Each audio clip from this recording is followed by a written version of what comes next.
Alhamdulillahirabbil alamin wa bihi nasta'in wa ala umurid dunya waddin. Shalatu wassalamu ala asyrafil anbiya'i wal mursalin sayyidina Muhammadin nabiyil ummi wa ala alihi wa sahbihi wa barik wasallam.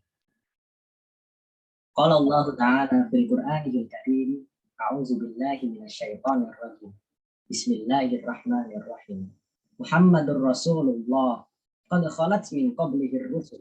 Apa imma ta'u kutilang qalabatum ala aqabikum an tawallawtum. Al-ayat. Yang pertama, puji syukur kehadirat Allah Subhanahu wa taala atas segala limpahan rahmat, hidayah, inayah serta pemberian yang tidak bisa kita hitung yang telah Allah berikan kepada kita sehingga kita dapat berkumpul kembali dalam forum yang sangat berbahagia di pagi hari ini.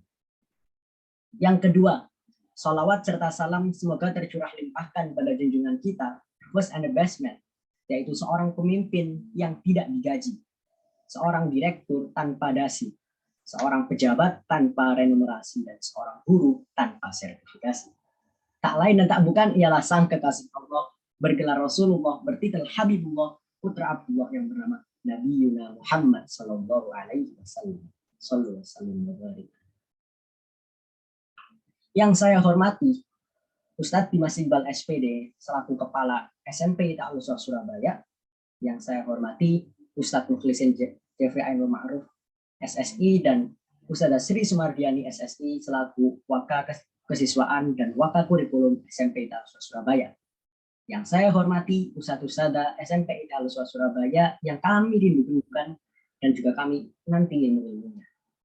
Dan yang berbahagia sekalian teman-teman seperjuangan jenjang 7 sampai jenjang 9 SMP Ta'alus Surabaya.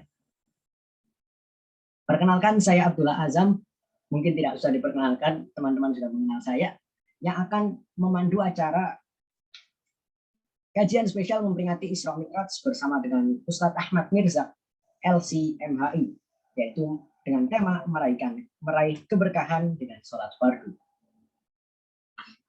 Sebelum kita mulai, saya akan membacakan rundown daripada acara hari ini. Yang pertama ada pembukaan, yang kedua ada tilawah, yang ketiga ada sambutan, dan keempat adalah acara inti, yaitu acara materi. Kelima sesi tanya jawab, dan keenam tutup. Tak usah berlama-lama lagi, kita langsung ke acara yang kedua, yaitu tilawah yang akan dibawakan oleh Anissa Mayriska S. Akila Herlambang dari kelas 8B. Kepada Anissa dari 8B, kami persilakan.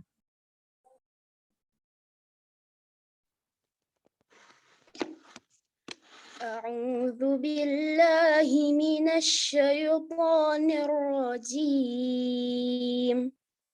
Bismillahirrahmanirrahim.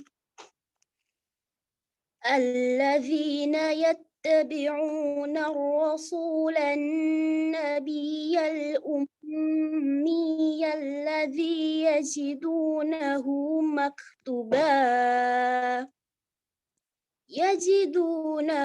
مكتوبا عندهم في التوراة والإنجيل يأمرهم بالمعروف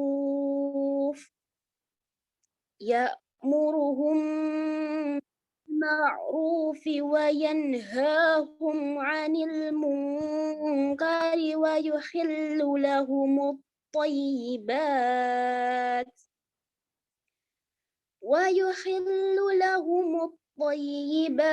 ويحرم عليهم الخبائث ويضع عنهم إصرهم والأغلال التي كانت عليهم فالذين آمنوا به وعزروه ونصروه واتبعوا النور الذي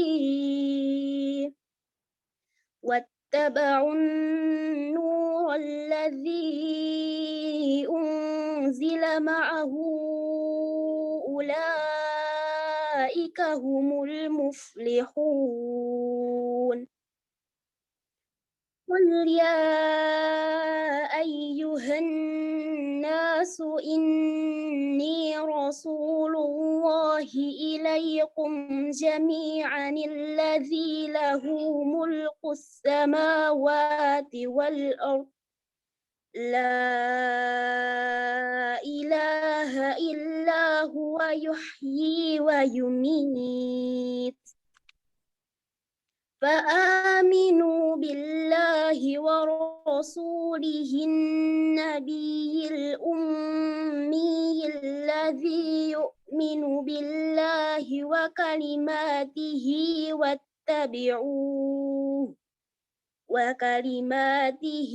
واتبعوه لعلكم تهتدون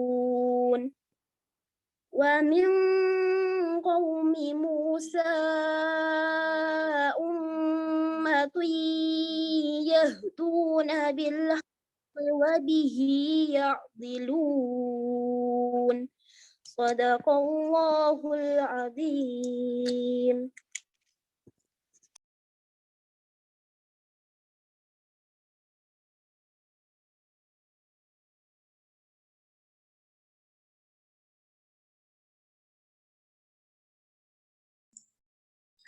Sadaqallahul adzim wa sadaqa rasulul karim. Semoga dengan dibacakannya ayat suci Al-Quran dapat menambahkan keberkahan dan kelancaran pada acara pagi hari ini. Selanjutnya kita akan masuk ke dalam sesi sambutan yang akan dibawakan oleh Ustadz Dimas Iqbal SPD selaku Kepala SMP Darul Surabaya. Yang kami hormati Ustadz Iqbal, kami persilakan.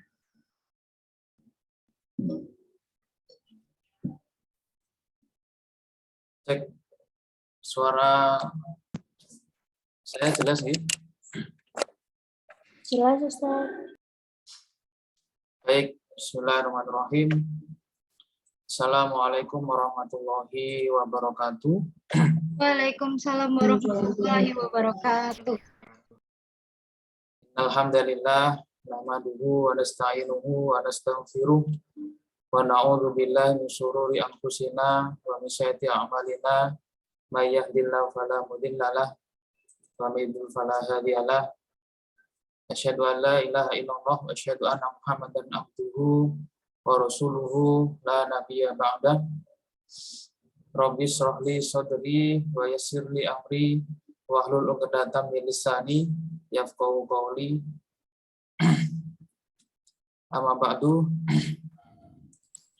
Qala Allah Ta'ala fi kitabihil karim. A'udzu billahi minasyaitonir rajim. Bismillahirrahmanirrahim. Subhanalladzi asra bi 'abdihi lailam minal masjidil haram ilal masjidil aqsal ladzi barakna haulahu linuriyahu min ayatina innahu huwas samiul basir. Sadaqallahul azim. Yang saya hormati Ustadz Haji Ahmad Mirzak selaku pemateri pada kegiatan pagi hari ini. Yang saya hormati Ustadz-Ustadzah, pimpinan, serta guru dan karyawan SMP IT Al-Husna Surabaya. Yang saya hormati Bapak Ibu, wali murid, orang tua yang sedang mendampingi siswa bersama siswa menyimak pada pagi hari ini, serta anak-anakku sekalian, siswa dan siswi SMP IT Al-Husna Surabaya yang Ustadz banggakan. Pertama-tama, anak-anak sekalian, marilah kita senantiasa mengucapkan rasa syukur kita, alhamdulillahirabbil alamin, kepada Allah Subhanahu wa taala, karena Allah masih memberikan nikmat yang luar biasa kepada kita, nikmat kesempatan, nikmat iman, nikmat rezeki, ya, sehingga pada pagi hari ini kita bisa mengikuti, kita bisa menjalankan aktivitas kita dengan sebaik-baiknya. Yang kedua, sholawat dan salam Allahumma sholli ala Muhammad wa ala ali Muhammad, semoga dan selalu tercurahkan kepada Nabi besar Muhammad SAW beserta keluarga dan para sahabatnya yang senantiasa kita nantikan syafaatnya di hari kiamat kelak. Anak-anak sekalian, kegiatan pagi ini adalah kegiatan Isra Mi'raj ya, kajian spesial Isra Mi'raj dengan tema meraih keberkahan hidup dengan menjaga sholat fardu. Jadi anak-anak sekalian, kalau kita membaca kisah Isra dan Mi'raj Nabi Muhammad ini, maka kita akan tahu bahwa ini adalah salah satu mukjizat yang diberikan Allah kepada Nabi Muhammad, dan juga pada peristiwa inilah Nabi Muhammad dan kita umat Nabi Muhammad mendapatkan perintah sholat 5 waktu, sholat fardu 5 waktu, ya. Sehingga bagi kita itu merupakan sebuah kewajiban yang harus kita laksanakan, ya. Anak-anak sekalian, mengawali peristiwa Isra Mi'raj adalah ketika Nabi Muhammad mengalami beberapa peristiwa kesedihan, ya. Jadi setelah Ustaz baca sekilas tadi, sebelum Nabi Muhammad berangkat Isra dan Mi'raj, Nabi Muhammad mengalami beberapa musibah, yaitu diantaranya paman beliau meninggal, ya, kemudian istri beliau, lalu beliau ketika berdakwah di Thaif juga mendapatkan penolakan dan kekerasan juga dari masyarakat di sana. Nah, kemudian Allah menghibur beliau dengan memberikan peristiwa Isra Mi'raj ini, ya, di mana sebelum berangkat, ya, kalau kita baca, dibersihkan dulu hatinya, ya. Jadi dadanya dibelah, hatinya dicuci, dibersihkan supaya bersih. Baru kemudian berangkat Isra dari Masjidil Haram ke Masjidil Aqsa. Setelah dari Masjidil Aqsa, kemudian menjalankan Mi'raj, naik ke langit menemui Allah SWT. Nah, anak sekalian, dengan mendapatkan perintah sholat fardu ini, maka banyak manfaat yang akan kita peroleh, ya, insya Allah. Jadi yang pertama pasti akan mendapatkan pahala sehingga kita bisa masuk surga, insya Allah. Kemudian kita bisa menjadi lebih seimbang dalam mengelola waktu. Ketika sudah mendengar azan untuk sholat, maka kita harus menghentikan aktivitas, ya, dan bersegera untuk melaksanakan sholat. Kemudian setelah itu bisa melaksanakan aktivitas sehingga kita tidak terlambat ke sekolah, ya, ke tempat lain dan seterusnya. Jadi ketika kita benar-benar menjalankan sholat fardu itu, insya Allah akan banyak manfaat yang akan kita dapatkan. Dan lebih detailnya nanti insya Allah akan dijelaskan oleh pemateri kita. Maka dari itu anak-anak sekalian, Ustadz berpesan mohon bisa mengikuti kegiatan dengan maksimal, ya, catat hal-hal yang penting, hal-hal yang bisa merubah kita, yang bisa membuat kita semakin semangat melaksanakan ibadah, terutama sholat fardu, sehingga tujuan dari kajian pagi ini adalah memperoleh keberkahan hidup itu bisa kita dapatkan. Mungkin itu yang bisa saya sampaikan. Terima kasih kepada segenap ustadz-ustadzah serta anak-anak sekalian yang sudah menjadi panitia dan menyelenggarakan agenda pada pagi hari ini.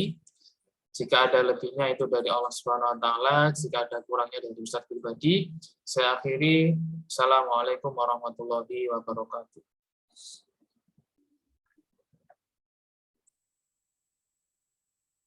Waalaikumsalam warahmatullahi wabarakatuh. Baik, terima kasih Ustadz Iqbal atas sambutannya. Selanjutnya kita akan memasuki acara inti daripada kajian spesial ini, yaitu materi dari Ustadz Haji Ahmad Mirzak LCMAI dengan tema meraih keberkahan dengan sholat fardu. Sekilas di balik Ustadz Ahmad Mirzak, beliau adalah founder dari Umi Foundation, salah satu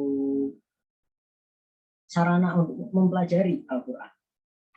Langsung saja kepada Ustadz Haji Ahmad Mirzak, kami persilakan. Assalamualaikum Ustadz. Waalaikumsalam warahmatullahi wabarakatuh. Baik, terima kasih Mas Azam. Bismillahirrahmanirrahim. Assalamualaikum warahmatullahi wabarakatuh. warahmatullahi wabarakatuh. Alhamdulillahirabbil alamin. Asyhadu an la ilaha illallah wahdahu la syarikalah wa asyhadu anna Muhammadan abduhu wa rasuluhu la nabiyya ba'dah. Allahumma salli wa sallim wa barik ala nabiyyina Muhammad wa alihi wa sahbihi wa mawalah. Subhanaka la ilma lana illa ma 'allamtana innaka antal alimul hakim. Rabbi shrah li sadri wa yassir li amri wahlul 'uqdatam min lisani yafqahu qawli. Yang saya hormati pimpinan sekolah Al-Uswah, yang saya hormati Ustadz Iqbal dan Ustadz-Ustadzah sekalian, anak-anakku yang berbahagia, alhamdulillah luar biasa. Ini yang hadir sampai hampir 300 ya. Barakallahu fikum.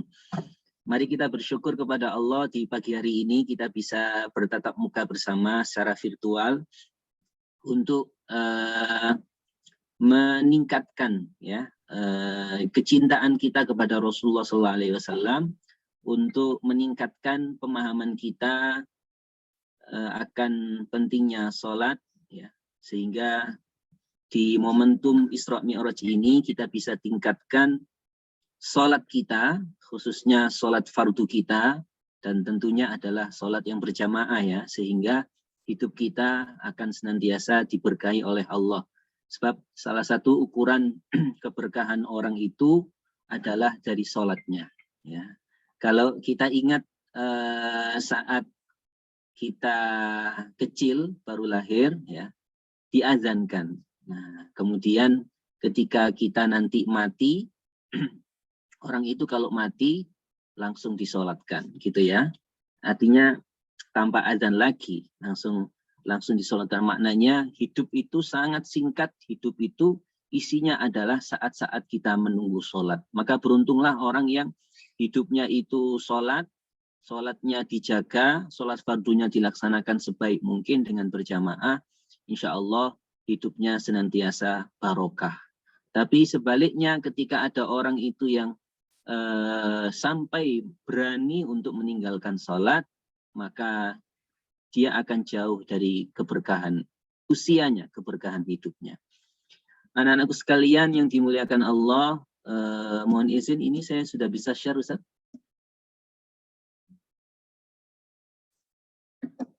Sudah ya? Mohon izin untuk share materi ya.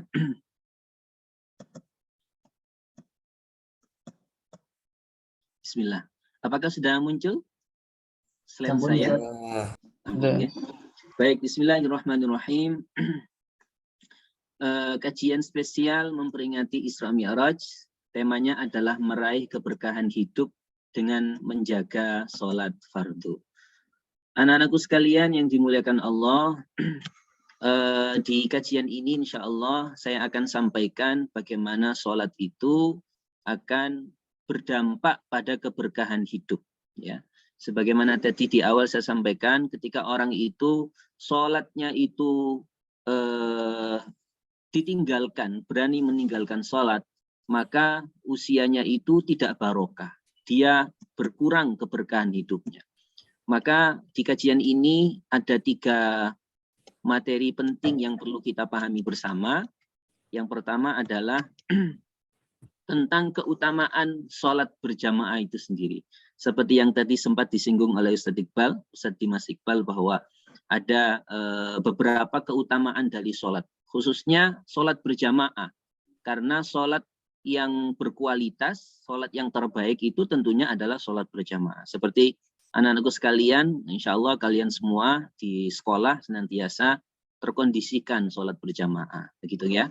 Kemudian yang kedua nanti ada bahasan yang perlu kita pahami. Betapa sholat fardu, sholat yang kita lakukan secara berjamaah itu hukumnya sangat tegas. Seperti apa nanti hukum daripada sholat fardu berjamaah. Gitu ya. Dan terakhir tentunya adalah yang tidak kalah pentingnya tips bagaimana kita menjaga sholat fardu berjamaah sehingga kita bisa menggapai keberkahan.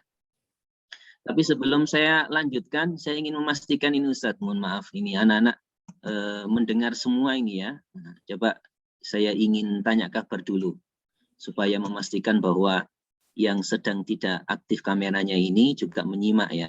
Boleh anak-anakku sekalian diaktifkan dulu mikrofonnya. Ustadz ingin dengar semangatnya ini. Silahkan bisa diaktifkan dulu mikrofonnya sementara. Anak-anakku sekalian, bagaimana semangatnya pagi hari ini? Membara. Semangat. Semangat membara. Seperti biasa. Apalagi Seperti biasa. jawabannya. Seperti biasa. Baik. Semuanya menyimak ya. Iya, Ustaz. Ya Ustaz. Ya Ustaz. Oke, semuanya menyimak ya. Baik, barakallahu fiikum. Iya.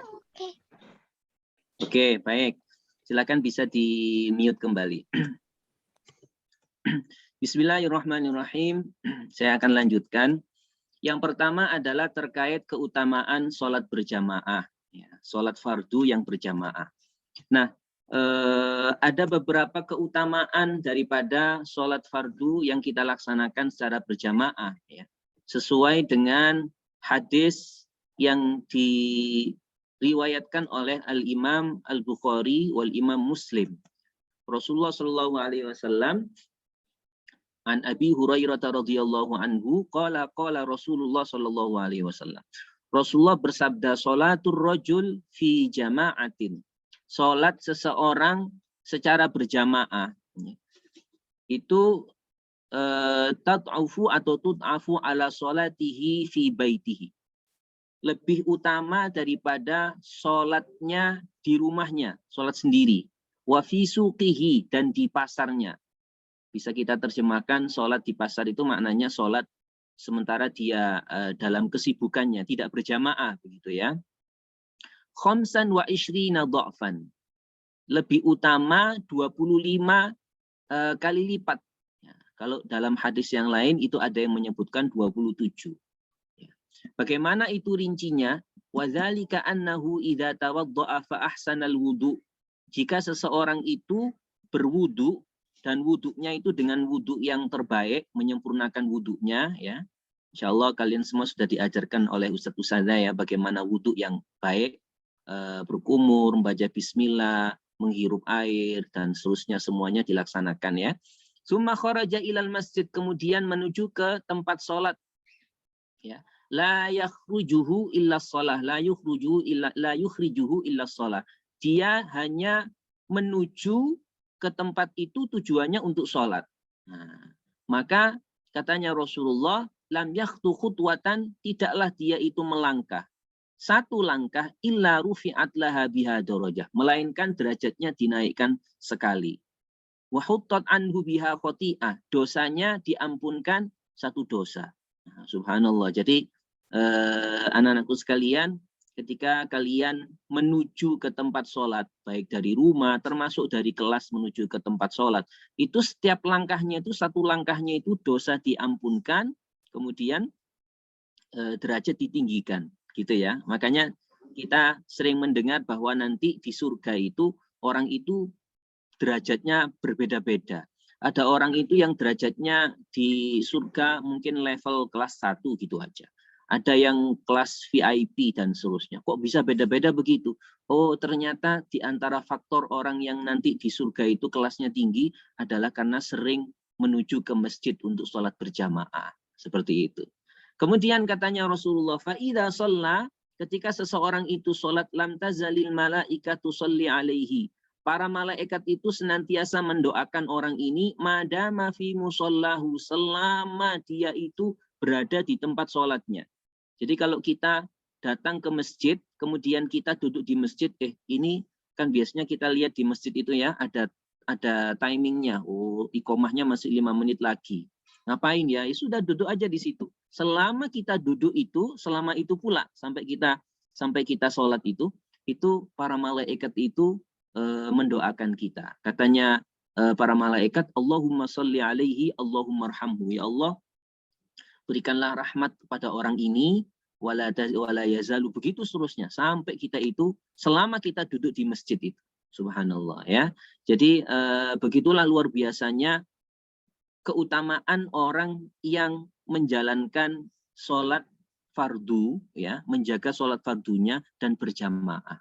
Yang pertama tadi lebih utama, ya. Kemudian ditinggikan derajatnya, diampunkan dosanya, didoakan oleh para malaikat selama di tempat sholat.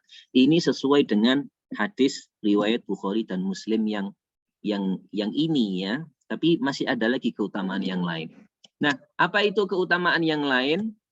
Nah, keutamaan yang lain ini disebutkan di dalam Al-Quran yang bisa kita pahami, kemudian kita sarikan ya. Katanya firman Allah Subhanahu wa taala, innama ya'muru masajidallahi man amana billahi wal yawmil akhir wa aqamas shalah wa ataz zakata wa lam yakhsha illallah. Sesungguhnya hanya yang memakmurkan masjidnya Allah itu hanyalah orang yang beriman kepada Allah, beriman kepada hari akhir, menegakkan sholat, menunaikan zakat, dan hanya takut kepada Allah. Jadi apa yang bisa kita simpulkan di sini? Orang yang senantiasa memakmurkan masjid, jadi memakmurkan masjid itu bisa kita terjemahkan ada dua. Ada yang memakmurkan secara fisik, materi, ya. Ada yang secara maknawi, ya. Kalau secara fisik itu ketika orang mau untuk mewakafkan tanah untuk masjid, ya, atau orang yang mau berinfak untuk pembangunan masjid, ya. Tapi yang maknawi itu yang tidak materi, orang yang hadir ke masjid untuk mengisi sholat, untuk sholat di sana. Nah, maka orang yang seperti ini tercatat man amana, begitu ya. Pasti orang yang seperti ini orang yang mukmin sejati, orang yang rajin untuk ke masjid melaksanakan sholat berjamaah, itu pasti orang yang mukmin sejati dan dijauhkan otomatis dari kemunafikan. Jadi anak-anakku sekalian, kalian bisa melihat berita yang populer akhir-akhir ini ya terkait dengan azan. Itu kan macam-macam itu ya, orang punya pandangan. Ada orang itu yang kemudian tidak peduli dengan wacana seperti itu. Ada orang itu yang kemudian tergerak, bagaimana sih ini masa orang syiar untuk ke masjid itu kemudian bagus ya untuk ditata seperti itu ya, tidak mengganggu dan seterusnya, sebagaimana di negara-negara yang lain ditata bagaimana suara masjid itu tidak sampai juga mengganggu, tapi ketika kemudian ada ungkapan-ungkapan anjing dan seterusnya, itulah yang kemudian menyakitkan bagi orang yang beriman, ya, sesuatu yang tidak pantas untuk diungkapkan. Nah, anak-anakku sekalian, begitulah orang yang mukmin sejati, intinya adalah dia hatinya senantiasa terpaut dengan masjid dan senantiasa menegakkan sholat. Kemudian yang selanjutnya, nah ini yang luar biasa juga ya, keutamaan yang akan kita raih nanti di hari kiamat, yaitu apa? Sesuai dengan sabda Rasulullah Shallallahu Alaihi Wasallam, sab'atun yuzilluhumullahu fi zillihi yauma la zilla illa zilluh. Ada 7 golongan yang mendapatkan naungan Allah di saat tidak ada naungan kecuali naungannya Allah. Nanti di padang mahsyar, ketika kita semua dibangkitkan oleh Allah dari alam kubur, kemudian nanti saat itu orang ada orang itu yang sampai intinya saking lamanya umat manusia nanti di padang mahsyar itu tidak tahan ya, bertahun-tahun, ya, bertahun-tahun di situ. Tapi ada golongan yang mendapatkan naungan Allah. Di antara 7 golongan ini adalah rojulun qalbuhu mu'allakun bil masajid. Ya. Jadi ada orang yang hatinya itu terpaut dengan masjid. Kalau ada panggilan azan, segera untuk melaksanakan sholat berjamaah. Kalau ada kumandang azan, segera meninggalkan aktivitas yang lain dan segera menuju ke tempat sholat, ke masjid. Nah, orang yang seperti inilah nanti di hari kiamat itu, dia akan mendapatkan naungan Allah, sehingga nanti nggak kepanasan, sehingga nanti nggak mandi keringat sebagaimana umumnya orang saat itu di padang mahsyar. Ya. Mudah-mudahan kita termasuk golongan yang ini. Rojulun qalbuhu mu'allakun fil masajid. Orang yang hatinya terpaut dengan masjid. Anak-anakku sekalian yang berbahagia, selanjutnya apa ini ya? Oh, ini gambar dari Masjid Nabawi zaman dahulu. Kalian kalau lihat di Google bisa kalian lihat ini salah satu gambar Masjid Nabawi di zaman dahulu. Jadi pada zaman Rasulullah Shallallahu Alaihi Wasallam, tentunya ketika di Madinah perintah sholat ini sudah apa namanya dilaksanakan, ya, karena Rasulullah sudah berhijrah. Ya. Kalau di Mekah saat-saat awal masih belum ada Rasulullah masih belum mi'raj, ya, maka sholat masih belum. Tapi ketika di Madinah itu sudah ditegakkan benar yang namanya sholat itu, sholat berjamaah. Ada salah satu suku namanya Bani Salimah. Siapa itu anak-anakku sekalian? Suku Bani Salimah. Dia adalah salah satu suku di Madinah sana yang senantiasa menjaga sholat 5 waktu. Jadi Bani Salimah ini senantiasa datang ke Masjid Nabawi untuk sholat berjamaah. Tetapi Bani Salimah ini tempatnya, rumahnya itu jauh dari Masjid Nabawi. Sehingga mereka untuk datang ke Masjid Nabawi itu membutuhkan waktu yang lebih daripada yang dekat-dekat. Kalau rumah kita dekat dengan masjid, mungkin kita nunggu iqomah gitu ya, nunggu iqomah, baru kemudian keluar rumah langsung masih bisa berjamaah. Tapi yang jauh, dia harus jalan dulu dan seterusnya. Nah, karena mereka saking kepinginnya untuk bisa terus berjamaah, mereka punya keinginan untuk pindah tempatnya itu supaya dekat dengan Masjid Nabawi. Maka kemudian mereka punya keinginan itu, dan sampai keinginan itu didengar oleh Rasulullah SAW. Singkat cerita, mereka dipanggil oleh Rasulullah, wahai suku Bani Salimah, saya dengar kalian berkeinginan untuk pindah ke dekat masjid supaya kalian bisa berjamaah. Betul wahai Rasulullah. Tapi subhanallah, Rasulullah, pesan yang disampaikan Rasulullah adalah diyarukum tuktabu atharokum. Rumah-rumah kalian itu akan dicatat sebagai bekas kalian. Kenapa demikian? Karena semakin jauh kita melangkah ke masjid, maka semakin bekas atau catatannya itu semakin banyak. Karena langkah kita semakin banyak menuju ke masjid. Maka sebenarnya bagus ya kalau kita ini dekat masjid, luar biasa. Kita punya terdorong untuk sholat berjamaah. Tapi jauh semangat. Nah, jadi yang penting itu sebenarnya semangatnya ya.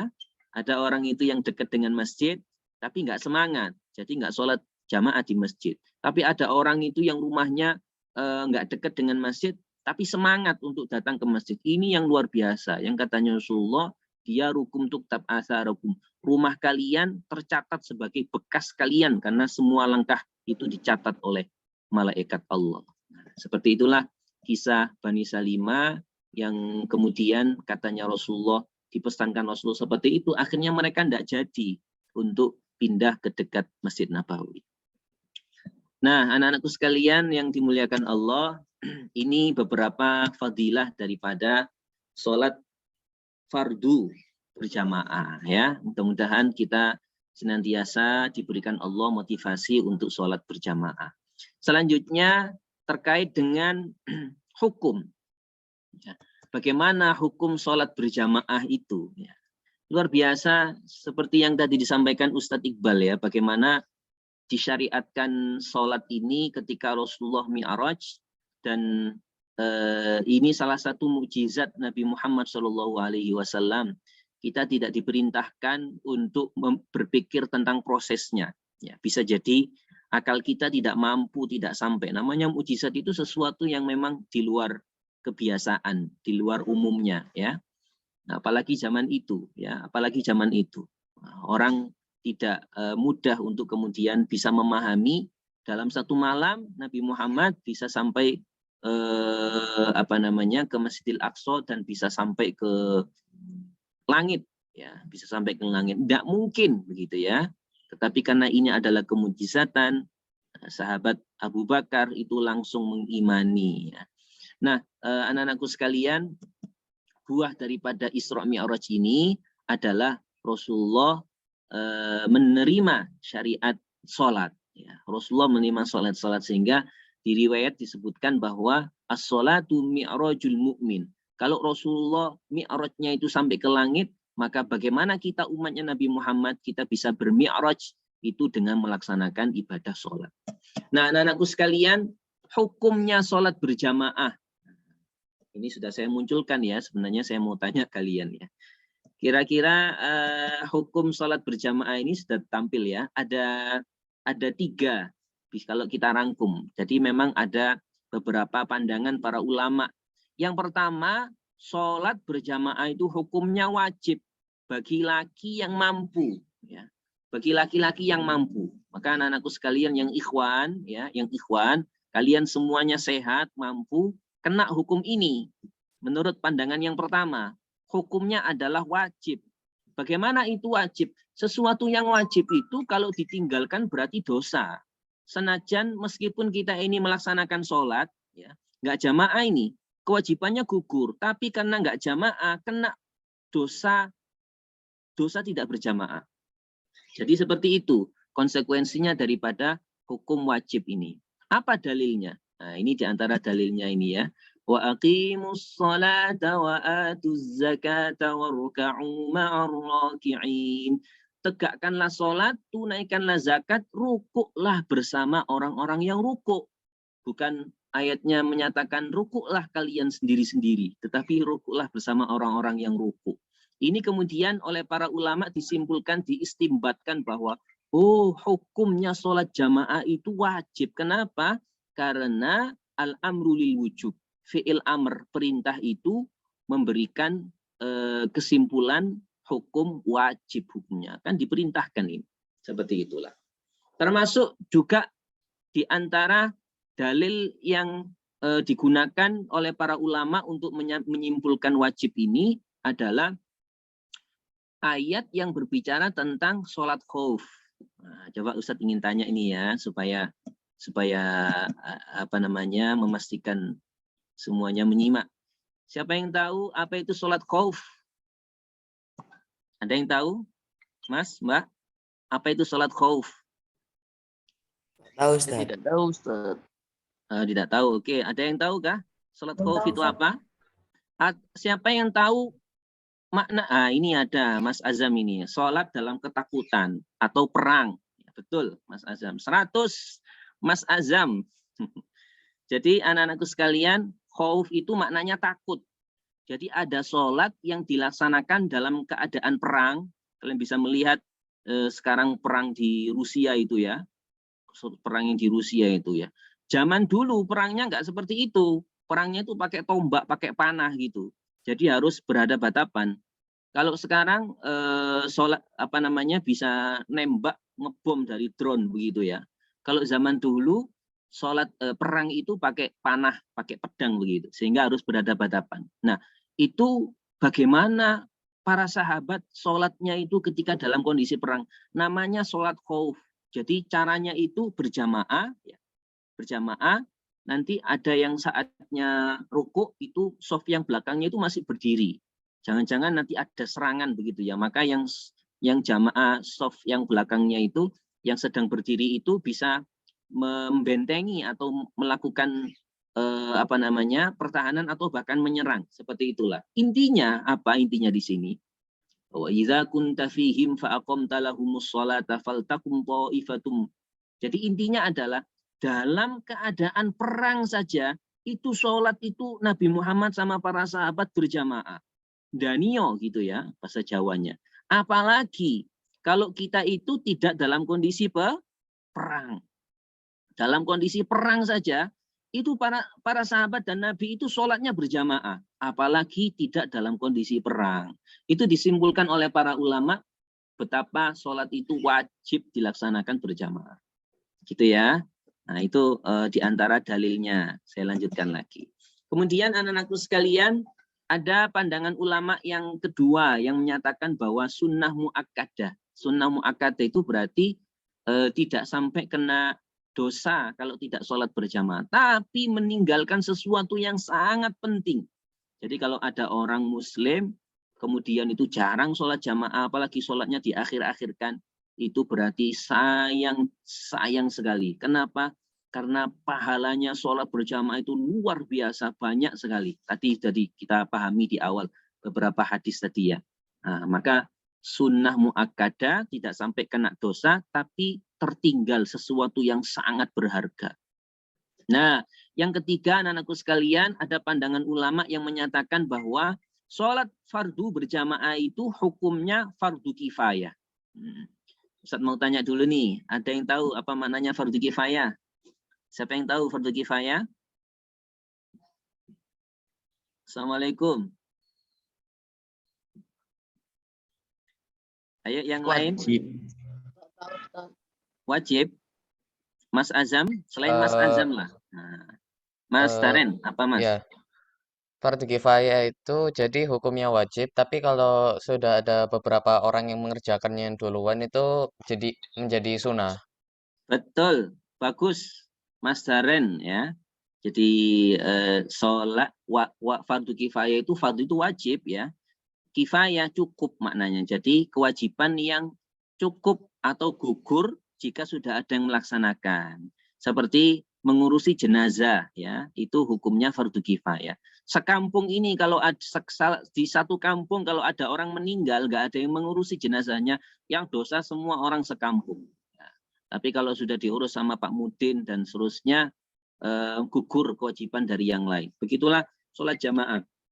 Kalau kalian misalnya ini contoh ya, di sekolah sholat zuhur tidak ada yang jamaah sama sekali, maka satu sekolah semuanya kena dosa. Nah itu fardu kifayah. Tapi kalian di sekolah senantiasa diajak ustadz-ustadzah dikondisikan untuk sholat jamaah, bukan sekedar fardu kifayah, tapi tadi ya betapa luar biasanya fadilahnya sholat berjamaah. Nah itu yang dinyatakan oleh Al-Imam An-Nawawi dalam kitab Syarah Muhadzab. Beliau menyimpulkan hukumnya sholat berjamaah itu fardu kifayah.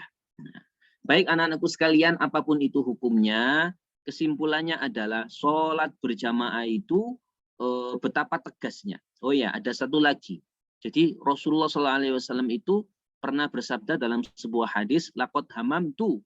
Ya, aku telah berkeinginan. Rasulullah itu pernah menyatakan, aku telah berkeinginan untuk memerintahkan beberapa orang untuk mengkondisikan sholat berjamaah dan membakar rumah-rumah yang tidak sholat berjamaah.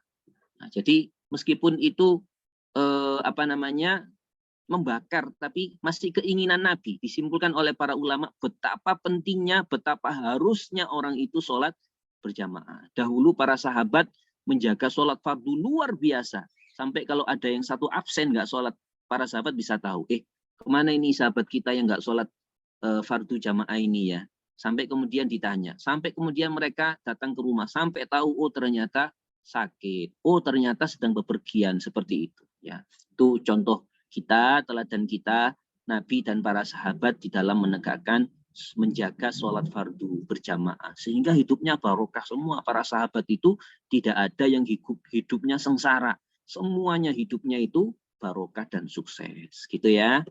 Baik anak-anakku sekalian, ini terkait dengan hukum ya. Jadi hukumnya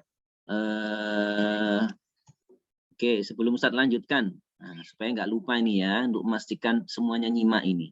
Coba siapa yang masih ingat hukumnya sholat fardu berjamaah tadi ada berapa? Siapa yang bisa menyimpulkan? 3. Mas Mujahid, boleh diaktifkan Mas ininya, suaranya supaya semuanya dengar. Apa saja Mas?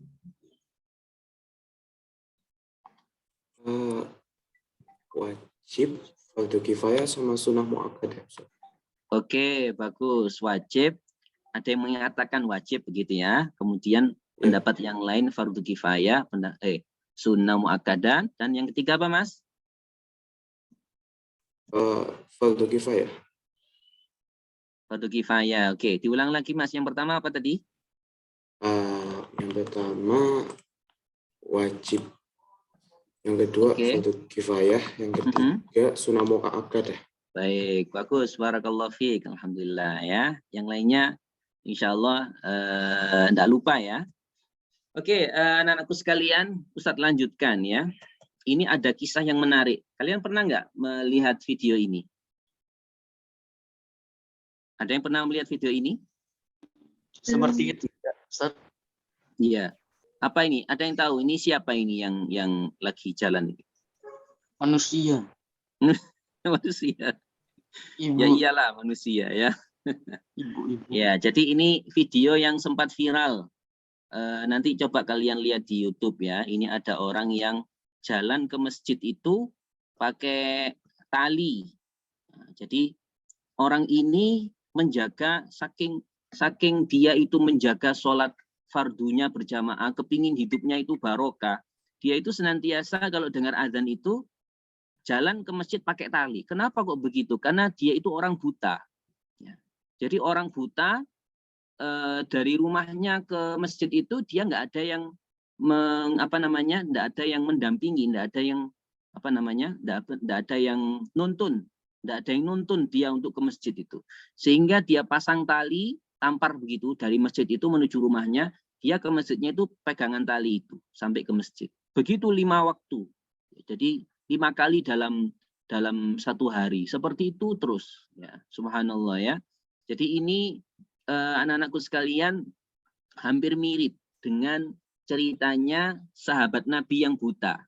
Jadi dahulu ada seorang sahabat namanya Ibnu Ummi Maktum. Namanya siapa? Ya, Ibnu Ummi Maktum. Dia itu adalah seorang sahabat yang buta. Ya, coba kalian bayangkan, orang buta saja itu semangatnya ke masjid seperti itu. Apalagi kita, ya. Maka kita ini harus banyak bersyukur. Kita bisa melihat. Untuk apa penglihatan kita ini digunakan untuk melihat hal-hal yang nggak benar kah? Atau penglihatan kita ini digunakan untuk menuntun diri kita jalan menuju masjid kemana, melangkah, ya. Nah, jadi ini an Ibni Ummi Maktum, ada seorang sahabat namanya Ibnu Ummi Maktum. Dia berkata, "Qultu ya Rasulullah, ana dharirun sya'i'ud dar wali yaqaidun la yulaimuni." Jadi dia mengatakan, "Ya Rasulullah, saya ini buta wahai Rasulullah." Kemudian rumahnya nggak dekat dengan masjid. Tidak ada orang yang bisa menuntun aku menuju ke masjid. Tidak ada orang yang setia menuntun aku untuk berangkat ke masjid untuk sholat itu. Fahal tajiduli rukhsatan an usalliya fi baiti. Katanya sahabat Ibnu Maktum tanya kepada Rasulullah, bolehkah aku ini mendapat rukhsah, keringanan? Apakah saya ini mendapatkan keringanan ya Rasulullah untuk aku sholat di rumahku? Nah, apa jawabannya Rasulullah, anak-anakku sekalian? Rasulullah bertanya balik, hal tasma'un nida? Apakah kamu mendengarkan suara azan? Apakah kamu mendengarkan suara azan? Qala na'am. Iya. Karena dia hanya buta saja. Tapi kalau tuli enggak. Jadi Rasulullah tanya balik, kamu masih mendengar azan enggak? Iya wahai Rasulullah. Aku hanya enggak ada yang menuntun untuk ke masjid. Ya. Maka katanya Rasulullah, ma ajidulaka rukhsah. Tidak ada keringanan bagimu. Tetap kamu harus sholat berjamaah. Subhanallah. Jadi ini betapa tegasnya keharusan kita untuk sholat jamaah.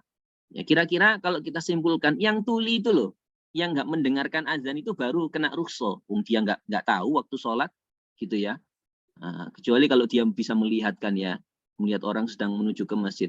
Tapi ini ada orang yang buta sekalipun, ya. Makanya orang ini mengamalkan kira-kira pesan daripada hadis ini. Dari rumahnya sampai rumah itu dia pasang tali, meskipun nggak ada yang nuntun dia ke masjid, dengar azan, dia pegangan tali itu supaya sampai ke masjid. Subhanallah. Maka anak-anakku sekalian, kita harus bersyukur ya. Kita semuanya harus bersyukur, bisa melihat, maka jangan sampai kalah dengan orang yang buta, yang rajin menuju ke masjid. Hidupnya insya Allah barokah orang yang senantiasa melaksanakan menjaga sholat fardu berjamaah. Baik, terakhir anak-anakku sekalian, ini materi yang poin yang ketiga, yaitu tips how to, bagaimana kita menjaga sholat fardu berjamaah. Apa itu tips supaya kita ini bisa menjaga sholat fardu berjamaah? Yang pertama adalah manage-lah waktu Anda. Ya. Jadi orang itu hidupnya akan barokah kalau manajemen waktu sholatnya betul. Ya. Nah, maka nanti biasanya teman-teman yang di pesantren, ya, yang di pesantren itu mereka betul-betul ditempa bagaimana memanage waktu. Seperti Rasulullah waktunya itu sangat teratur sekali. Ketika subuh diawali dengan sholat fajar. Halo, ini ada yang suara lain ya. Jadi anak-anakku sekalian, yang pertama tipsnya adalah harus manage waktu. Kalau kita punya handphone, jangan sampai handphone kita tidak ada alarm sholat. Ya. Jadi alarm sholat harus diaktifkan supaya apa? Kita tahu bahwa masuk waktu sholat. Bahkan kalau aplikasi yang bagus itu, yang aplikasi yang sholat itu, 10 menit sebelum azan itu sudah bunyi, supaya kita senantiasa bersiap ambil air wudhu dan seterusnya. Nah, kemarin Ustadz naik kapal dari Balikpapan menuju ke Surabaya. Itu qadarullah harus perjalanan kapal laut. Di kapal itu kalian bisa bayangkan ya, kapal itu kan dia arahnya kan mudah berubah. Maka di situ ada kompas arah kiblat. Nah, di situ senantiasa mengingatkan kita bahwa ada saatnya kita itu untuk kemudian berkiblat lagi ke Baitullah, ke Ka'bah. Gitu ya. Yang pertama adalah manage waktu Anda supaya bisa menjaga sholat 5 waktu berjamaah. Yang kedua, anak-anakku sekalian, tipsnya adalah jauhi maksiat. Orang yang malas untuk melaksanakan sholat berjamaah, menjaga sholat fardunya, biasanya dia sedang banyak dosa. Ya. Biasanya dia sedang suka disibukkan sama handphonenya, main game dan seterusnya. Apalagi yang dilihat hal-hal yang tidak pantas, ya, maksiat mata. Maka orang yang seperti ini biasanya malas untuk melaksanakan sholat fardu berjamaah. Jadi sekali lagi maksiat itu bisa menjadikan kita malas untuk sholat. Maka pepatah mengatakan bahwa al-khair yajlibul khair wasyarr yajlibus syarr. Kebaikan itu pasti akan menarik kebaikan yang lain. Dan begitu juga keburukan itu, termasuk maksiat, pasti akan menarik keburukan yang lain. Ya, maka pastikan diri Anda, pastikan diri kalian senantiasa di dalam kebaikan, supaya bisa melaksanakan kebaikan-kebaikan selanjutnya. Nah, yang nomor 3, teman-teman anak-anakku sekalian, adalah bersahabatlah dengan orang-orang yang soleh. Ya. Orang itu biasanya bergantung dari temannya, terpengaruh dari temannya. Kalau kalian berteman, bersahabat dengan teman-teman yang Masya Allah, ya, kalau dengar azan itu senantiasa segera ke masjid, itu pasti ngikut. Ya. Tapi kalau kalian itu bertemannya dengan orang-orang yang mengakhirkan sholat, ya, sibuk dengan game, bermalas-malasan, itu akan ikut bermalas-malasan. Sekuat apapun punya kebiasaan baik, kalau temannya itu tidak baik, pasti akan terpengaruh. Nah, makanya kemudian pepatah mengatakan, cukup kita bisa mengenal seseorang itu dari temannya. Kalau kalian kepingin tahu jati diri atau karakter seseorang, lihat saja dia berteman dengan siapa. Kalau temannya itu anak-anak yang baik, anak-anak yang rajin, sholat fardunya dijaga, insya Allah dia juga begitu. Nah, maka dari kita harus mau bersahabat dengan orang-orang yang soleh supaya saling memberikan pengaruh yang baik. Yang terakhir, anak-anakku sekalian, tipsnya supaya kita bisa menjaga sholat fardu berjamaah adalah ini semuanya ikhtiar kita, memanage waktu, menjauhi maksiat, bersahabat dengan orang-orang yang soleh, ini upaya kita. Tetapi bahwa sejatinya kekuatan itu milik Allah, ya.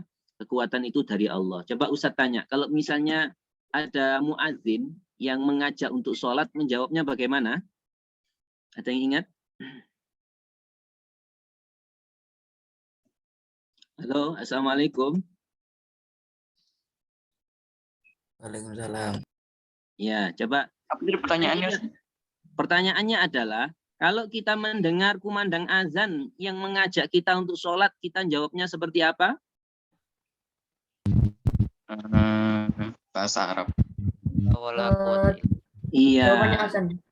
Jawabannya azan. Yang bagian mengajak sholat itu yang bagaimana ya bunyinya? Hayya 'ala shalah. Betul. Kalau ada hayya 'ala shalah, jawabnya bagaimana? La haula wala quwwata illa billah. Maka supaya kita bisa menjaga sholat 5 waktu berjamaah, perbanyaklah mengucapkan hauqalah, la haula wala quwwata illa billahil aliyil azim. Nah, begitu ya. Jadi ada yang mengatakan hauqalah. Nah, ini supaya kalian tidak asing ya. Ada orang yang mengatakan hauqalah. Hauqalah. Saya tulis sini ya, muncul ya. Ada yang menyatakan haulaqoh. Kalau kalian ditanya bacaan tahmid bunyinya apa, Nak? Tahmid? Alhamdulillah, alhamdulillah, pujian. Kemudian tasbih. Subhanallah. Subhanallah. Tahlil. Astagfirullah. Allahu Akbar. Takbir itu Allahu Akbar.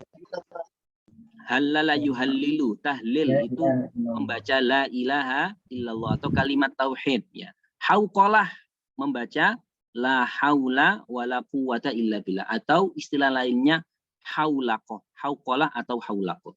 Jadi begitulah yang disyariatkan, yang diajarkan Rasulullah SAW. Kalau kita mendengarkan ajakan untuk sholat hayya 'alas shalah, la haula wala quwwata illa billah. Kita berucap seperti itu. Hayya 'alal falah, la haula wala quwwata illa billah. Kita berucap seperti itu ya. Supaya apa? Kita betul-betul memohon taufik kepada Allah supaya kita bisa termasuk orang-orang yang menegakkan sholat. Nah, anak-anakku sekalian, begitulah yang disyariatkan oleh Rasulullah Shallallahu Alaihi Wasallam ketika kita mendengarkan azan. Jadi mungkin Ustadz ingin tambahkan sedikit dulu ketika awal kali syariat azan, ya syariat azan untuk kita sholat. Ya. Ketika para sahabat sampai ke kota Madinah, yatahayyanuna sholat, mereka mengira-ngirakan waktu sholat. Jadi waktu itu belum ada handphone, belum ada Android, ya, belum ada Apple, ya. Waktu itu bahkan jam tangan pun belum ada, ya. Jadi para sahabat ketika sampai ke kota Madinah, itu mereka kalau sholat saat itu sudah disyariatkan karena Nabi Muhammad mau hijrah, seperti yang tadi disampaikan Ustadz Iqbal, ya. Ketika Rasulullah tahun kesedihan, kemudian Rasulullah dihibur dengan Isra Mi'raj. Setelah itu tidak lama Rasulullah hijrah ke Madinah. Artinya ketika sampai di Madinah, para sahabat sudah sholat. Ketika sampai di Madinah, kemudian para sahabat tidak tahu apakah ini sudah masuk zuhur atau belum ya, sudah masuk asar atau belum ya. Ya tahayyanun, mengira-ngira waktu sholat. Nah, maka kemudian ada yang usul, gimana kalau kita kasih tanda untuk sholat ini dengan lonceng. Seperti siapakah? Kalau lonceng, tanda untuk ibadah pakai lonceng seperti siapa? Yahudi. Seperti? Yahudi apa Nasrani? Nasrani. Ya, seperti di gereja itu ya. Nah, kemudian ada yang usul lagi, Bagaimana kalau pakai trompet? Nah, kalau pakai trompet seperti siapa? Kaum Yahudi. Seperti kaum Yahudi. Nah, kemudian ada sahabat Umar radhiyallahu anhu mengusulkan, kenapa kalian tidak kumandangkan azan? Ya, ternyata azan saat itu sudah dimimpikan oleh sahabat Ibnu Abdi Rabbih, Abdullah Ibnu Abdi Rabbih kalau nggak salah ya. Jadi lafal-lafal azan itu sudah ada yang mendapatkan itu, dan kemudian tersampaikan, artinya Rasulullah ketika mendengarkan ide ini, Rasulullah kemudian memanggil sahabat Bilal, ya Bilal kum fanadi bis shalah, wahai Bilal berdiri dan kumandangkan azan untuk sholat. Jadi anak-anakku sekalian, intinya dari kisah ini azan itu yang disyariatkan baru saat di Madinah itu adalah panggilan terbaik untuk ibadah sholat. Pasti lebih baik dari sekedar lonceng tadi ya, lebih baik juga dari trompet ya. Maka bersyukurlah kita menerima syariat yang mulia ini, sampai kemudian Rasulullah bersabda dalam hadis riwayat Bukhari, siapa orang yang mendengarkan azan kemudian membaca doa setelah azan, mendengarkan azan, menjawab azan, membaca doa setelah azan, Allahumma robba hadhi da'wati tamma wa salatul qa'imah ati Muhammadanil wasilata wal fadila wa ba'athu maqama mahmudanil ladzi wa'atta innaka, sampai di situ ya. Kemudian ditambahkan riwayat Imam Baihaqi, innaka la tukhliful mi'at, maka halat lahu syafa'ati yaumal qiyamah, dia berhak mendapatkan syafaatku kelak di hari kiamat ya. Subhanallah. Itu anak-anakku sekalian 4 tips supaya kita bisa menjaga sholat fardu berjamaah. Coba sekarang Ustaz tutup. Nah, siapa yang masih ingat apa 4 tips supaya kita bisa menjaga sholat fardu berjamaah dan hidupnya full barokah insya Allah? Boleh diaktifkan mikrofonnya. Siapa yang mau menjawab ini? Saya Ustaz. Baik, Mbak Nisa silakan. Apa saja Mbak? Memanage waktu, menjauhi maksiat, bersahabat dengan orang soleh, berbanyak auqolah. Luar biasa. 100 untuk Mbak Nisa.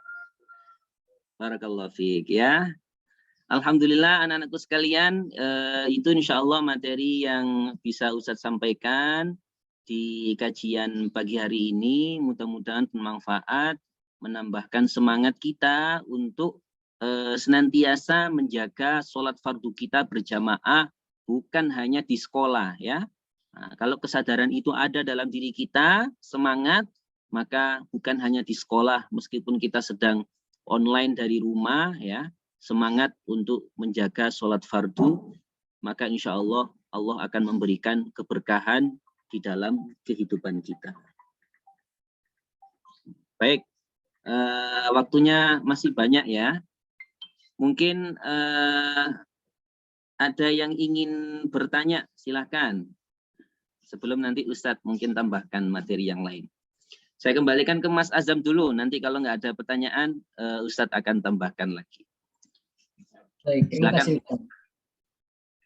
Selanjutnya kita akan masuk ke sesi tanya jawab.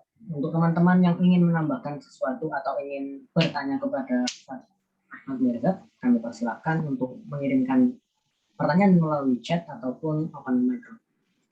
Kami tunggu untuk pertanyaannya. Oh, mungkin dari Ustadz saja juga boleh untuk memberikan pertanyaan kepada Ustadz.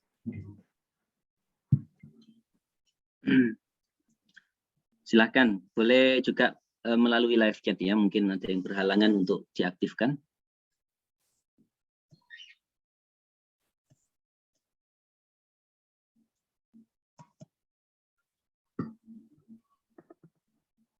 Baik, ini ada yang DM ya. Nggak apa-apa ya. Ada yang DM. Assalamualaikum Ustadz, mohon maaf jangan disebut namanya ya Ustadz. Bagaimana caranya supaya sholat itu khusyuk? Oke, ini pertanyaan menarik. Langsung dijawab dulu ya Mas Azam ya. Siap Ustaz. Baik anak-anakku sekalian, insya Allah ini pertanyaan bagus dan sepertinya ini mewakili kita semua membutuhkan bagaimana sih supaya sholat kita itu khusyuk? Ya. Yang pertama, kalau terkait khusyuk ini, di antara faktor kita itu sholat khusyuk adalah, nah, saya sesuaikan dengan tema kita dulu, adalah sholatnya berjamaah. Kalau kalian sholatnya berjamaah, itu dorongan untuk khusyuk itu lebih daripada ketika sholat sendiri. Gitu ya. Karena memang ada riwayat, tapi saya tidak hafal riwayatnya, yang menjelaskan bahwa fadilahnya sholat berjamaah itu, sholat kita itu akan ditutupi kekurangannya oleh sholat orang-orang yang khusyuk di antara kita. Karena kebersamaan tadi itu. Ya, sehingga mudah atau lebih untuk diterima oleh Allah Subhanahu wa Ta'ala. Seperti itu ya. Jadi upayakan untuk sholatnya berjamaah, insya Allah sholat kita lebih terjamin untuk bisa lebih khusyuk. Yang kedua, caranya supaya sholat itu khusyuk adalah pahamilah apa yang dibaca di dalam sholat. Maka pentingnya ini belajar untuk paham sholat. Ya. Selain sadar sholat, juga harus paham sholat. Kalau orang itu sholatnya sambil memahami apa yang dia baca, misalnya, coba kalian saat membaca iftitah, contoh ini ya, saat membaca iftitah, sambil dipahami maknanya, sambil diresapi maknanya, luar biasa.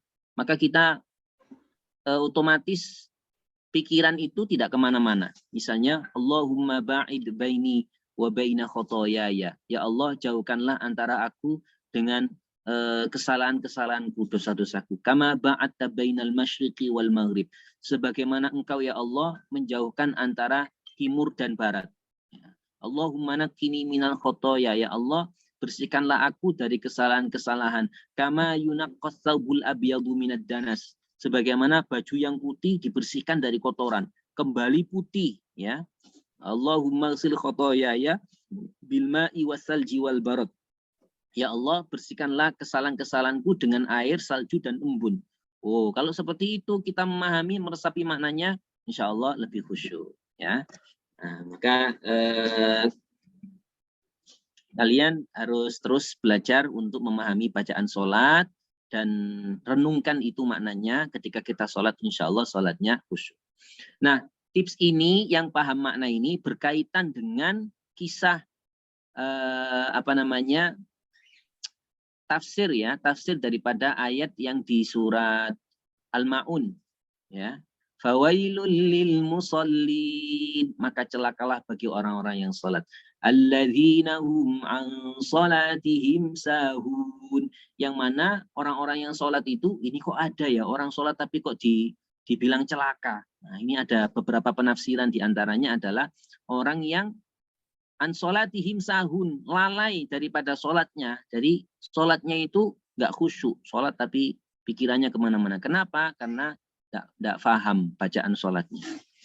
Dahulu di zaman Rasulullah SAW, salah satu tahapan saat minuman khamr itu diharamkan oleh Allah, ya, itu adalah ya ayyuhalladzina amanu la taqrabus sholata wa antum sukaro. Wahai orang-orang yang beriman, jangan kalian mendekati sholat sedangkan kalian dalam keadaan mabuk. Jadi saat itu khamr memang beberapa tahapan diharamkan ya, tidak sekaligus langsung haram, karena itu minum khamr itu menjadi tradisi orang-orang Arab saat itu. Jadi ada tahapan-tahapannya. Di antara tahapan itu, tahapan yang menyatakan tidak boleh khamr itu diminum kalau mau sholat. Ya. Kenapa? La taqrabus sholata wa antum sukaro. Jangan kalian mendekati sholat dalam kondisi mabuk. Ya. Masa sholat kepada Allah, ingat Allah tapi kondisinya mabuk. Nah, hatta ta'lamu ma taqulun, supaya kalian bisa memahami apa yang kalian baca. Ini yang perlu digarisbawahi. Hatta ta'lamu ma taqulun. Karena sholat itu harus memahami apa yang diucapkan. Maka anak-anakku sekalian, tips supaya khusyuk yang sederhana, yang paling penting adalah pahamilah bacaan sholat, renungkanlah bacaan sholat, insya Allah khusyuk. Seperti itu ya, mudah-mudahan terjawab. Yang lainnya, boleh dibantu Mas Azam, mungkin ada yang ingin bertanya, mungkin ada yang raise hand dan seterusnya. Ini ada lagi kayaknya ya. Oh, ini pertanyaannya direct message semua. Di saya juga sudah masuk satu pertanyaan. Boleh dari siapa, Mas? Tidak mau disebutkan namanya, Ustaz. Oh, gitu. Bagaimana cara kita untuk selalu tetap konsisten dalam beribadah? Karena seperti yang kita tahu, manusia kan pasti imannya naik turun atau kadang naik, melambung tinggi, senang beribadah, tapi kadang-kadang futur, malas beribadah sampai meninggalkan ibadah. Bagaimana untuk tips dan solusinya?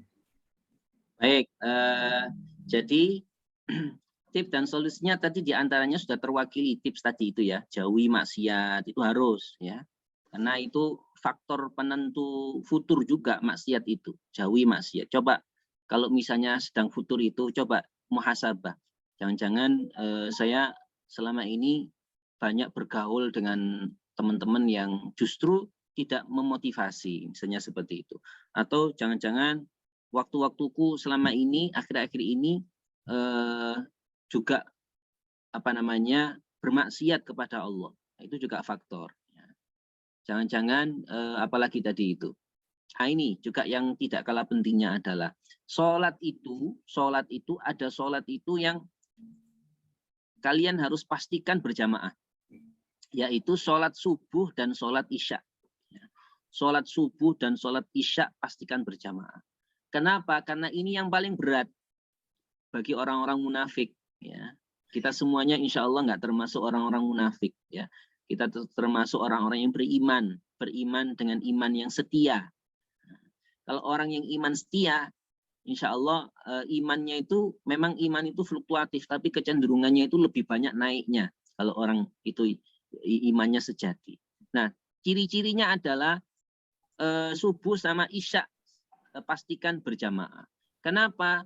Karena subuh itu sholat yang berat bagi orang munafik tadi itu. Subuh itu harus mengalahkan ngantuk dan seterusnya. Kalau yang berat saja kena, ya dapat, maka insya Allah yang lainnya akan mudah. Nah, itu diantara kuncinya supaya kita itu tidak terlalu fluktuatif turun drastis ya. Nah, pastikan sholat subuhnya senantiasa berjamaah dan isyaknya juga berjamaah. Insya Allah aman, insya Allah. Begitu Mas Azam ya, mudah-mudahan terjawab ya. Siap. Terima kasih banyak Ustaz atas Ada lagi yang lain kah? Di saya sudah cukup Ustaz, tidak ada yang. Baik, ini kalau gitu saya coba, nampaknya ada yang DM juga ini ya. Saya coba ini scrollnya agak susah ini. Assalamualaikum Ustadz, mau bertanya bagaimana caranya agar kita merasa bahwa sholat itu wajib dilaksanakan dengan niat yang tulus. Karena terkadang saat melaksanakan sholat terasa seperti hanya untuk menuntaskan kewajiban. Bukan ibadah yang benar-benar 100% tulus dari hati. Sehingga jadi ingin cepat-cepat selesai sholat. Terima kasih Ustadz. Pertanyaan yang bagus banget ini ya. Dari siapa lagi? Ataya, dari Mbak Ataya. Baik, ini pertanyaan bagus sekali ya. Bagaimana kesadaran kita terhadap sholat itu bukan. Jadi memang anak-anakku sekalian ada beberapa level ya. Orang itu ada yang beribadah itu karena ada motif wajar itu ya. Kamu sholat kenapa? Karena takut disiksa di neraka. Sholat kenapa? Karena kepingin masuk surga, begitu ya. Nah, ini manusiawi dan oleh karenanya memang syariat itu ada kabar gembira, ada peringatan. Kabar gembiranya adalah surga, peringatannya adalah neraka. Ya, tetapi kemudian sebenarnya di atas itu ada lagi level yang kita harus terus tingkatkan, yaitu level kita bukan sekedar menggugurkan kewajiban supaya nggak disiksa, tapi kita betul-betul menikmati, ya. Kita betul-betul menikmati ibadah. Ini level yang tinggi. Kita semua bisa jadi belum level situ ya. Tapi terus berupaya supaya kita meningkatkan level kita, ya, meningkatkan level kita bukan sekedar sholat itu sepenting gugur kewajiban. Tapi kita lebih dari itu butuh dengan sholat, ya. Kita butuh dengan sholat. Jadi anak-anakku sekalian, kalau level sekedar yang penting sudah gugur kewajibannya ini level awam kira-kira gitu ya, level umum. Awam itu maknanya umum. Ada yang lebih khusus lagi, bagaimana kita itu merasa butuh sholat. Bagaimana kita meningkatkan ini? Ya diantaranya kita harus memahami fadilah-fadilah tadi itu, keutamaan-keutamaan tadi itu. Ya. Kalau keutamaan-keutamaan itu kita pahami, kita renungkan, kita rasakan, ya, kita bayangkan, begitu ya, bagaimana kita nanti itu derajatnya itu tinggi di surga karena sholatnya senantiasa berjamaah. Bagaimana dosa-dosa kita itu diampunkan karena langkah-langkah menuju masjid, ya. Bagaimana nanti kita di hari kiamat itu mendapatkan naungan Allah sehingga matahari yang sangat dekat dengan kita nanti tidak menjadikan kita kepanasan dan seterusnya. Fadilah-fadilah itu terus tanamkan, maka insya Allah kita merasa butuh, ya. Bukan sekedar sholat itu yang penting gugur. Sampai kemudian nanti naik level lagi sampai merasakan nikmat, ya, sampai merasakan nikmat. Nah, seperti itu level Nabi dan para sahabat. Sehingga Nabi Muhammad menyampaikan kepada sahabat Bilal, arihna biha ya Bilal. Ya, wahai Bilal, jadikan kita itu rohah, istirahat dengan sholat itu, dengan kumandang sholat itu. Kemudian sahabat siapa ya? Seingat saya ada sahabat Nabi yang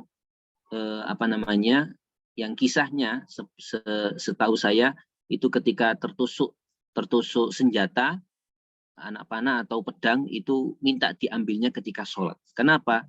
Karena ketika sholat itu merasakan nikmatnya sholat sehingga bisa lupa yang lain, lupa sakitnya senjata yang menghujam dirinya itu. Seperti itu. Tapi ini level yang sangat tinggi. Kita terus berupaya dengan cara tadi itu memahami bacaan sholat, ya, memahami merenungkan fadilah-fadilah sholat berjamaah tadi, insya Allah taste-nya atau zauk rasa terhadap sholat itu butuh, ya, butuh dan merasakan nikmat. Seperti itu. Tentunya juga dengan terus memohon kepada Allah Subhanahu wa taala seperti doa para nabi juga, Rabbi ja'alni muqimis shalah wa muqimas shalah wa min dzurriyyati, ya Allah, jadikan aku orang yang menegakkan sholat dan juga anak-anak turun-temurunku. Seperti itu ya, Mbak, seperti tadi Ataya, mudah-mudahan terjawab ya. Mas Azam, ada lagi pertanyaan yang lain? Nampaknya ini kita banyak pertanyaan ini ya. Betul, Ustaz. Ini ada yang raise hand, Ustaz, dari 7A tentang 15. Silahkan, boleh disampaikan pertanyaannya. Mbak Lintang nih. Silakan bisa di-unmute.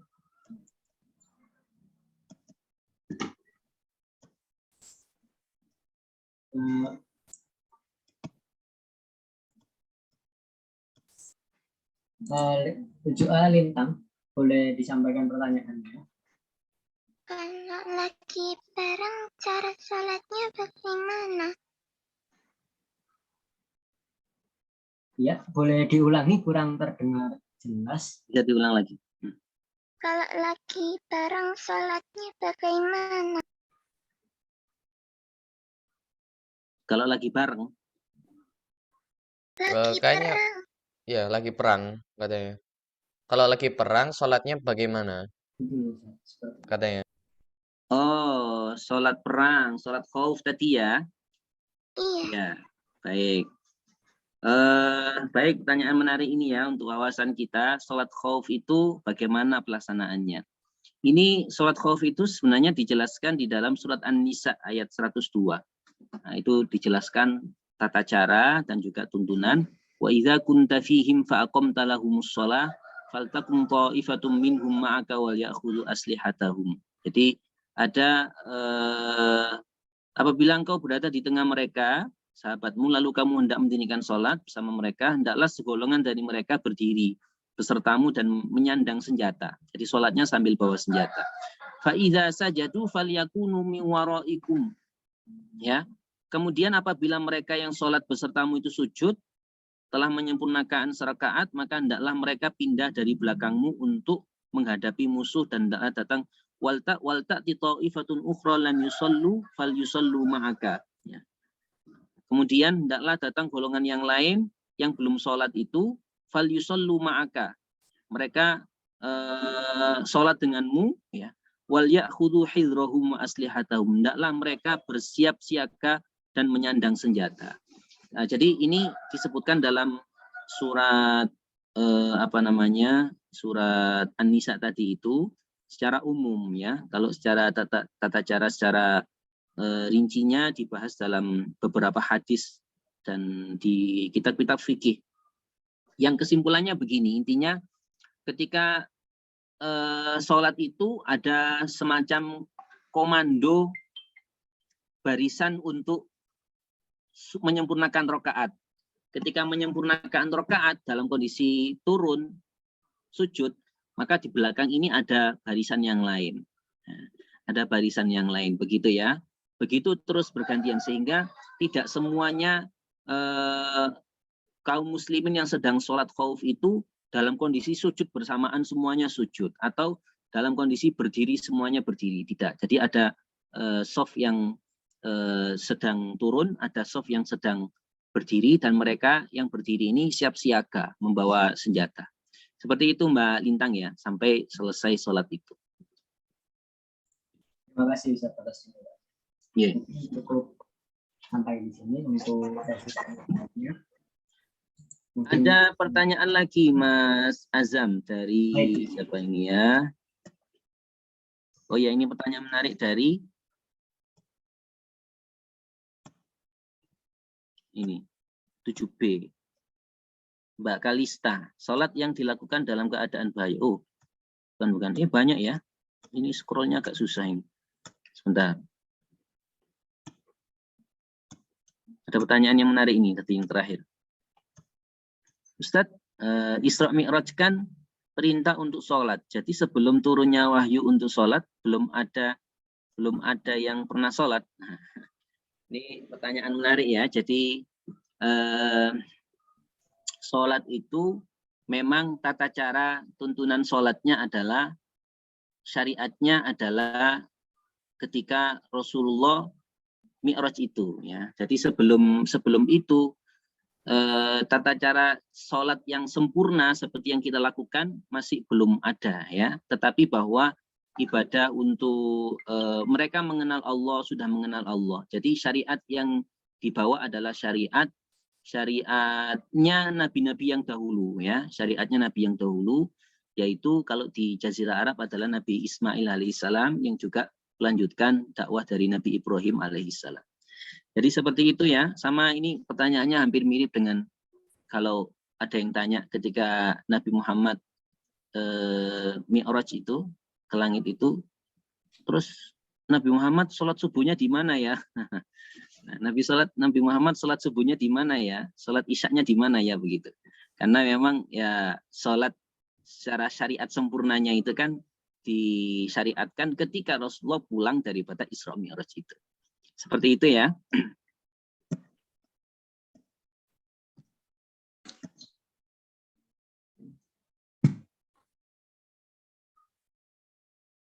Mas Azam, apakah ada pertanyaan yang lain?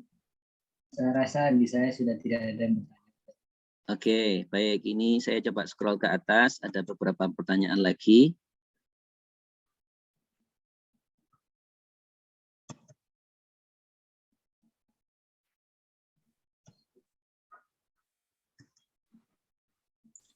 Rabbil firli warhamni wajbuni warfa'ni ya Rabb, ampunilakum.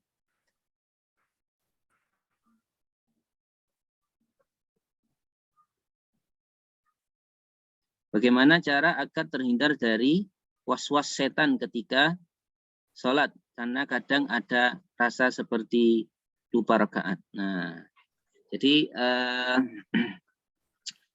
ini pertanyaan menarik ya. Jadi memang ada setan yang khusus mengganggu kita saat sholat. Ya. Namanya siapa sih ya? Ada setan yang memang kerjaannya ganggu kita saat sholat. Nah, diantaranya supaya kita itu nggak was-was. Sebenarnya kalau tuntunan sholat yang diajarkan Rasulullah itu kita ikuti, insya Allah kita dijauhkan dari was-was dan gangguan setan ya. Setan itu kan mengganggu kita saat kita itu Nah, di antaranya tentang soft, ya, di antaranya tentang soft. Ya. Ketika kita softnya itu tidak rapat, maka katanya Rasulullah digambarkan setan itu seperti kambing kecil yang masuk di sela-sela soft kita itu ketika tidak rapat. Nah, tapi sekarang ini darurat ya, meskipun tapi sudah mulai banyak masjid yang sudah merapatkan softnya. Artinya ini salah satu tuntunan Nabi supaya kita ini dihindarkan dari was-was, ya. Supaya kita ini dihindarkan dari was-was, yaitu meluruskan dan memperbaiki soft kita. Di samping itu juga tadi itu ya, sholat berjamaah insya Allah menjadikan kita ini dengan kebersamaan itu kita aman dari lupa rokaat tadi ya. Karena kalau lupa pasti akan diingatkan bersama. Oke, mudah-mudahan terjawab ya. Selanjutnya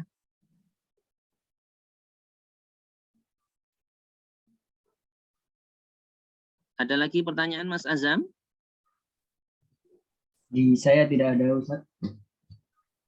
Nah, ini menarik ini dari Mas Hafizon ya. Kata Abi, sholat gak selalu fokus satu tapi kadang-kadang ada melamunnya atau diamnya. Makanya disunahkan untuk sholat qobliyah ba'diyah. Betul ya, supaya menyempurnakan yang kurang dari sholat kita, laksanakan sholat qobliyah dan ba'diyah itu ya.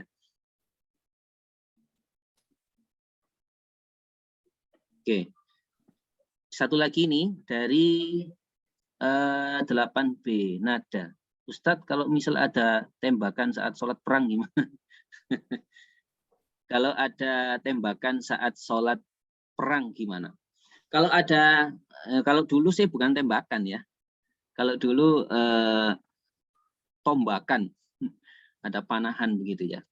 Jadi intinya yang berperan untuk mengambil hazar atau hizrohum tadi itu di ayat itu, mengambil perhatian dan bisa menyerang itu adalah yang kondisinya soft yang sedang berdiri. Soft yang sedang berdiri. Jadi anak-anakku sekalian, sholat khauf itu sholat khusus yang tidak tentunya karena darurat dalam kondisi perang itu tidak sesuai dengan tuntunan yang semestinya. Seperti itulah para sahabat termasuk ketika dalam kondisi perang juga ada kisah para sahabat itu sholatnya itu, rukuknya itu dalam kondisi rukuknya dan sujudnya itu dalam kondisi rukuk di punggungnya soft yang depan. Kenapa begitu? Karena softnya tidak memungkinkan untuk rukuk sebagaimana kita sujud, kita menaruh kepala kita di tanah. Apakah sholatnya tidak sah? Sholatnya tetap sah karena memang darurat. Para sahabat dalam kondisi darurat perang seperti itu sholatnya sampai rukuk atau sujudnya itu di punggungnya soft yang depannya. Seperti itu, sebagaimana kalau kita safar, sholat sambil duduk ya seperti itu kan ya.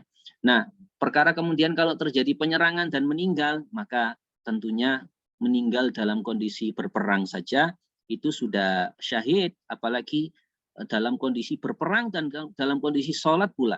Nah, maka ini insya Allah derajat syahidnya berlipat-lipat ya, karena dalam kondisi sholat juga. Seperti itu ya.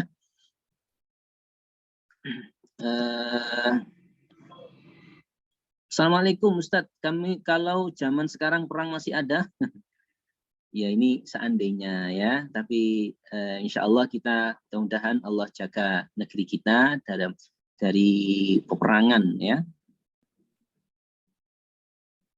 Kalau ada sholat tembakan, ini pertanyaan dari selanjutnya dari apa ini ya, Mas Bayu. Ustadz, hukumnya sholat matanya ngelirik-ngelirik itu gimana ya Ustadz? Nah, saya jadi ingat tentang khusyuk tadi.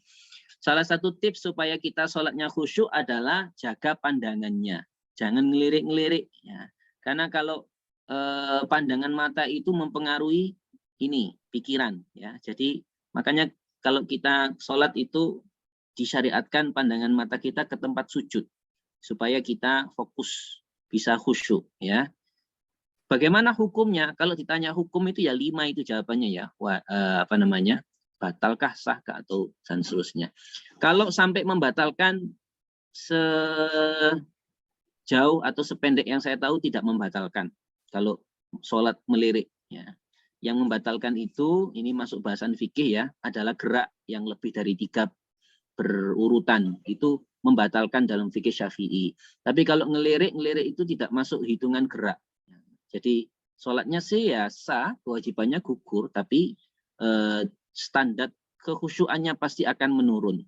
Seperti itu ya, Mas Bayu ya. Kemudian mana yang benar Ustadz ketika i'tidal bersedekap atau tidak? Nah, ini pertanyaan yang terkait kaifiyah. Jadi ada riwayat yang menjelaskan irsal, ya irsal. Nanti kalau kita bahas di hadis-hadis sholat, semuanya ada dasarnya. Seperti kalau kalian, ini terkait gerakan sholat ya, semuanya saya rasa ada dasarnya karena tata cara sholat itu kembali ke hadis, bukan Al-Quran. Seandainya Al-Quran kita bisa jawab secara pasti. Karena Al-Quran tidak mungkin bentur. Tapi ketika hadis itu ada yang sahih, ada yang hasan, itu pun ada yang lidzatihi, ada liwairi. Jadi intinya semuanya ada dasar hadisnya. Mulai dari angkat tangan di atas telinga, pas telinga, kemudian seperti ini, kemudian seperti ini ya. Kemudian sendakepnya itu di atas begini, di pusat atau di bawah pusat, atau irsal. Irsal itu tidak sendakep. Tangannya itu dijulurkan ke bawah. Itu namanya irsal. Itu semuanya ada hadisnya. Tinggal nanti dibahas dalam kajian hadis, dikomparasikan. Ada namanya yang ini lebih kuat hadisnya karena sahih, yang ini hasan saja, berarti lebih kuat yang sahih. Ya, ini butuh kajian lebih detail ya. Kalau Ustadz jawab sekarang, Ustadz tidak ingat hadis per hadisnya. Intinya kalau kita melihat orang yang sholat yang berbeda dengan kita, insya Allah sama-sama ada dalilnya gitu ya, sama-sama ada hadisnya. Ustadz, saya ingin bertanya tentang Ustadz, apa motivasi andalan Ustadz agar terus berbuat meningkatkan iman yang selalu naik turun? Nah, baik, ini pertanyaan pribadi ya. Ini mungkin pertanyaan terakhir kalau saya lihat di scroll chat ya. Pertanyaan dari Mbak siapa ini ya? Dari Mbak Reva. Motivasi untuk senantiasa meningkatkan iman, senantiasa berbuat baik. Motivasinya adalah bahwa semua yang kita lakukan anak-anakku sekalian itu nanti akan dipertanggungjawabkan oleh Allah Subhanahu wa Ta'ala. Ada hadis Nabi yang menjelaskan nanti di hari kiamat itu la tazulu qadama 'abdin yaumal qiyamah hatta yus'ala an arba. Nanti di hari kiamat itu kaki setiap orang itu tidak akan bergeser kecuali ditanya 4 hal. Ya. Kecuali ditanya 4 hal. Apa saja 4 hal itu? Ya. Ditanya tentang rezekinya dari mana. Ya, maka kalau ini pertanyaan pribadi ya, Ustadz tidak berani mencari rezeki yang nggak halal misalnya ya. Karena itu nanti akan dipertanggungjawabkan di hadapan Allah. Termasuk rizkinya dibuat untuk apa, itu nanti juga akan dipertanggungjawabkan. Kemudian bagi kalian semua ya, an umrihi fi ma'afna, usianya digunakan untuk apa? Usia muda kalian seperti sekarang ini digunakan untuk apa? Rajin sholat atau tidak? Nanti juga sebelum kaki bergeser di hari kiamat itu dipertanggungjawabkan, ditanya ya, ditanya oleh Allah. Maka itu semuanya akan menentukan nanti kita akan menerima catatan baik kita, amal baik kita dengan tangan kanan, karena lebih banyak amal solehnya daripada amal buruk, atau dengan tangan kiri. Kalau tangan kiri pertanda nanti berarti neraka dulu, ya harus neraka dulu. Maka motivasinya adalah bagaimana supaya berbuat baik lebih banyak, catatan amal kita itu harus lebih banyak daripada yang buruk. Sesuai dengan juga tadi itu ya, ungkapan tadi itu al khair yajlibul khair. Kalau kita berbuat baik dan semakin baik, semakin banyak yang baik, insya Allah kebaikan yang banyak akan menarik kebaikan yang lain. Tapi kalau sampai keburukan dilakukan dan keburukannya lebih banyak dilakukan, pasti akan menarik keburukan-keburukan yang lain. Waliyadzubillah. Seperti itu mungkin ringkasnya ya. Mas Azam, masih ada lagi kah pertanyaan? Masih ada, Ustaz. Ini masih ada ya. Ini ada yang masih DM ya. Luar biasa, waktunya ini nggak cukup kayaknya sampai 9:30. Dari Mas siapa ini? Ya, mau tanya kalau semisal kita ke mall, oke. Terus udah waktunya menjelang sholat maghrib, khususnya yang waktunya sangat terbatas. Terus kita ini berencana sholat. Berencana sholat di mall tersebut. Tapi kan ada kendala semisal perut sakit sekali, tapi gak mau buang air besar di mall. Terus kita akhirnya memutuskan pulang. Kalau naik mobil, terus kita tadinya nggak kepikiran buat sholat di mobil. Pas pulang sampai rumah, udah adzan isya. Bagaimana hukumnya? Hukumnya dosa. Kalau sampai sengaja mengakhirkan sholat sampai habis waktu sholatnya. Gitu ya, hati-hati kalian yang nge-mall waktu maghrib. Ya. Pastikan ketika kalian keluar rumah mau nge-mall waktu maghrib, pastikan sholat maghribnya bisa dilaksanakan di mall di mana kita berada. Insya Allah di mall-mall kan ada sholat, di tempat sholat itu. Jangan sampai kemudian sibuk nge-mall, sibuk shopping, kemudian meninggalkan sholat. Jadi anak-anakku sekalian, hati-hati sekali lagi, sholat itu, sholat fardu harus dijaga sesuai tema kita. Seandainya pun dalam kondisi tidak suci, pakaiannya itu nggak suci, mau sholat itu tetap batal, itu loh tetap sholat. Namanya sholat hurmat waktu. Kalau dalam fikih Syafi'i ada bahasan sholat hurmat waktu. Sholat yang dilaksanakan dalam kondisi sholat itu nggak sah. Karena nggak mungkin ada air misalnya, atau nggak mungkin ada debu untuk tayamum, atau badannya itu najis, atau tempat sholatnya itu tempat sunat najis. Itu pun tetap sholat. Namanya sholat hurmat waktu. Sholat hurmat waktu itu yang nggak sah dan nanti harus dikodok. Betapa wajibnya sholat di ala waktiha, sholat tepat waktu. Ya, jadi jangan sampai kalian menunda sholat sampai kemudian tidak sholat dosa nanti ya. Oke,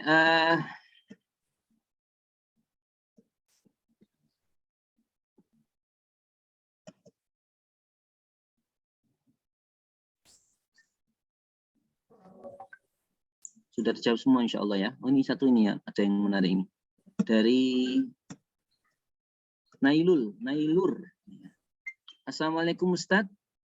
Saya ada pertanyaan, kalau misal ada gempa, saat kita sedang sholat, baiknya tetap menunaikan sholat atau menyelamatkan diri dari gempa? Terima kasih. Oke. Baik, jadi sekiranya kalau kita gempa, sekiranya kita punya zon atau punya dugaan bahwa gempa ini akan menjadikan rusak tempat atau hancur tempat yang kita tempati dan bisa jadi akan mati, maka menyelamatkan diri dari kematian itu juga dilindungi dalam syariat. Sebagaimana kalau kita membatalkan sholat melihat sedang ada binatang buas, ada ular, ada kalajengking di tempat sujud, maka boleh dibatalkan sholatnya. Karena nanti kalau dalam usul fikih ada darul mafasid, ya, menghindarkan diri dari kehancuran itu didahulukan daripada mendapatkan manfaat. Artinya dengan catatan nanti sholatnya dilaksanakan di lain waktu ketika aman, ketika memang nyawa itu terancam, begitu ya. Tapi ketika misalnya merasa bahwa ini hanya lindu saja, nggak sampai hancur ini masjid ini, saya tetap sholat saja, bolehlah, bagus seperti itu, menyempurnakan sholatnya. Itu ya, insya Allah sudah terjawab semua pertanyaannya. Mas Azam boleh dibantu, adakah pertanyaan lagi yang belum terjawab? Sepertinya satu dan terakhir sekali. Ya, dari Ustadz Roji. Assalamualaikum Ustadz, mohon penjelasan tentang kendaraan yang dipakai Nabi ketika Isra Mi'raj Buraq itu apa gitu? Ya, sependek yang saya tahu ya, Buraq itu adalah binatang sejenis binatang ya, yang atau jenis hewan yang ditunggangi oleh Rasulullah sampai Rasulullah sampai ke langit ya. Seperti itu. Jadi itu memang kendaraan khusus yang dinaiki oleh Rasulullah SAW ketika Mi'raj ke langit.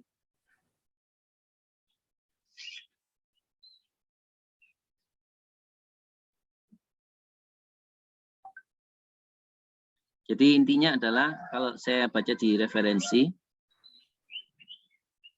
dabbah, jadi binatang yang yu'taqadu annaha kanat mukhassasah likai yuhmala 'alaiha al-anbiya. Jadi kendaraan yang khusus ditunggangi oleh para nabi saja. Jadi tidak mungkin ada selain nabi yang menunggangi ini.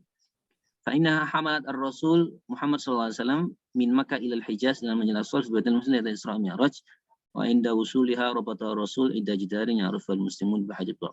Jadi ketika sampai di Masjidil Aqsa, buraq ini kemudian sempat diikat oleh Rasulullah di salah satu dinding yang dikenal dengan haid buraq di Masjidil Aqsa. Begitu mungkin ringkasnya.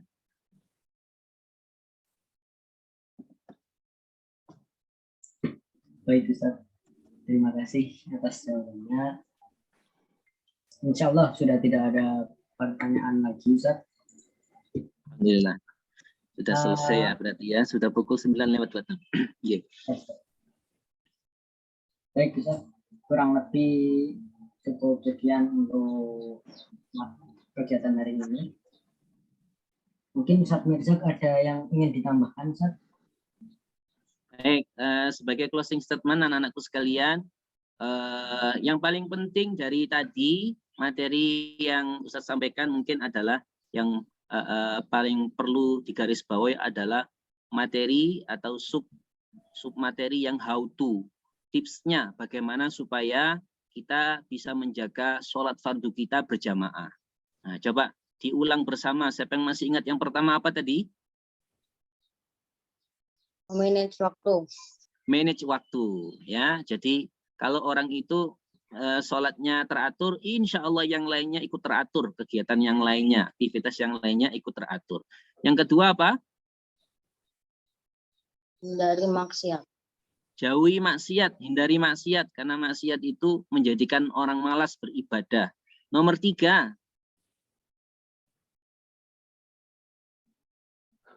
Berteman dengan orang soleh.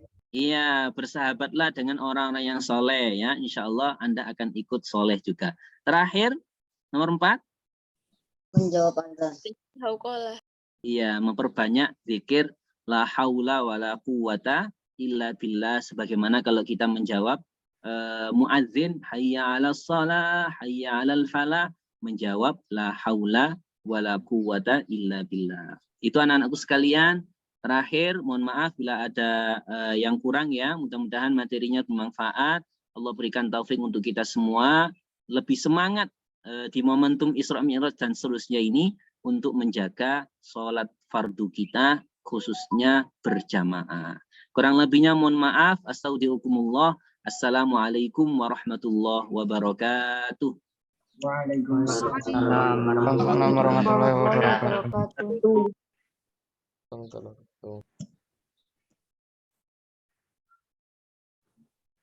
Baik, terima kasih Ustadz Mirza atas materinya. Insya Allah sangat mencerahkan kita dan juga sangat menyemangati kita untuk lebih baik dan lebih semangat dalam mengerjakan ibadah untuk mulai detik ini hingga seterusnya. Mungkin cukup sekian untuk acara kali ini, sudah habis. Saya Abdullah Azam selaku MC pamit undur diri. Saya ucapkan mohon maaf sebesar-besarnya apabila ada salah kata, baik perkataan maupun perbuatan saya, baik yang disengaja ataupun tidak.